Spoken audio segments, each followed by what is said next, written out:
This is Overthinking with Karmen, and we made it. I am Karmen Michael Smith, your Overthinker-in-Chief, spiraling publicly so you don't have to. And today I'm officially kicking off Season 2. Although technically last week was it, I realized that I had not taken a moment to reflect on Season 1 or to see what, if anything, I wanted to do differently. So here we are. We're back. And before we get into it, I just wanted to say, if you're still here, if you're still rocking with Overthinking with Karmen since the beginning, or if this is your first spiral, I see you. Season 1 taught me a lot, that vulnerability works, that I don't have to scream to be heard, that saying something real doesn't have to be long-winded. It just has to be true. So now that we're back, the spirals are deeper, the questions are louder, and the purpose more focused than ever. This week, I released a cinematic sermon called What Survives the Fire. It's on poorculture.com. It's not just a film, it's a cinematic sermon. It's a shift. And what it's taught me, what it forced me to reckon with, is my gift of prophecy. See, prophecy is not just about predicting the future. It's about naming what's true. And when the fire came for everything I thought made me, I had to let it go. I had to let the false personas burn, the singer I was trying to be, the talk show host I thought I had to become, the idea of success I inherited from people who were performing pain to get a paycheck. But once I let that go, I started seeing some things clearly. Because fire does what it always does. It refines, it reveals, and it doesn't negotiate.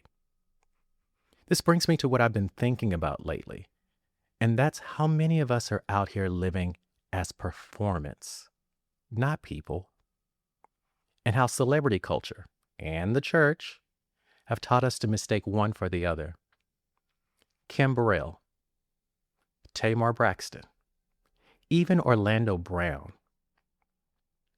People say they're messy, bitter, mean. But look closer. Sometimes what y'all call attitude is actually armor. Sometimes what we laugh at is survival. Kim Burrell learned to protect herself in churches that didn't leave space for her full humanity. Or anybody else's.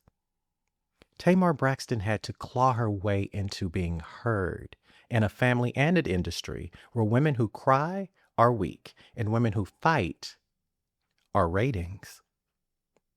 And Orlando Brown, he performed brilliance until the pain broke through the script.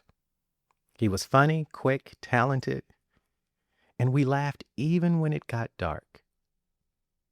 Especially when it got dark. But none of this is new, because in Black culture, we've been trained to love the show. We clap for the spectacle, we repost the mess, we meme the breakdown.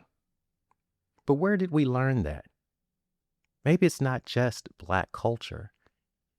Maybe it's plantation culture, repackaged, where survival meant putting on a performance so convincing, even Massa was entertained. Smile wide, dance hard, be the comic relief, the songbird, the sass, the shuck and jive, so you don't get cut down. And now, we do it for cameras instead of canes. We do it for retweets instead of rations. So when Kim snaps, when Tamar spirals, or Orlando dissolves into chaos, we don't ask if they're okay. We just hit share. Because pain doesn't trend, but the performance of pain, that's prime time.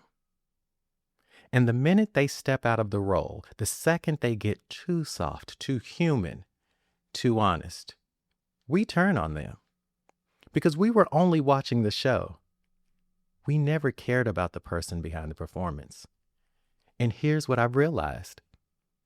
Sometimes we defend them not because we support the behavior, but because we recognize the trauma.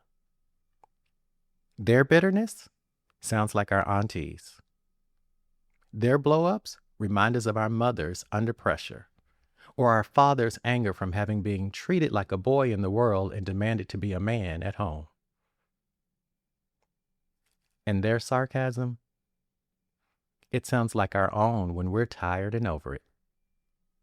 So we laugh, we repost, we relate, and that's exactly what makes it dangerous. Because trauma in costume is still trauma. And if we don't call it in with care, we're not just consuming people's pain as content. And if we don't call it in with care, actually we're just consuming people's pain as content. And I don't want to do that anymore. I don't. My own journey making this film taught me that authenticity is the only real currency left. I interviewed an artist this week, L10, brilliant photographer who left a six-figure job twice to change or to chase a more honest life. And he said something that stuck. Sovereignty is the new celebrity. And I felt that. Because the fire is coming for all that is false. That job you hate, that house you can't afford to love, the version of yourself you keep up just to be liked. It's all being stripped away.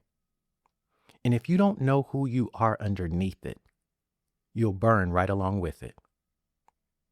So that's where I leave you this week, with a simple but hard question. Who are you when the fire comes? What survives? I'm Karmen Michael Smith, and this is Overthinking with Karmen. Do me a favor, watch What Survives the Fire at pourculture.com. That's P-O-O-R culture.com. And share it with someone who's been asking the hard questions. And if this episode sparks something in you, share it. Share the show. Text it, post it, or play it back. Because somebody out there needs a reminder. You don't need to perform to be worthy. You just have to be real. I'm Karmen Michael Smith, your Overthinker-in-Chief. Thank you for spiraling with me, my fellow overthinkers. And until next time, let it burn.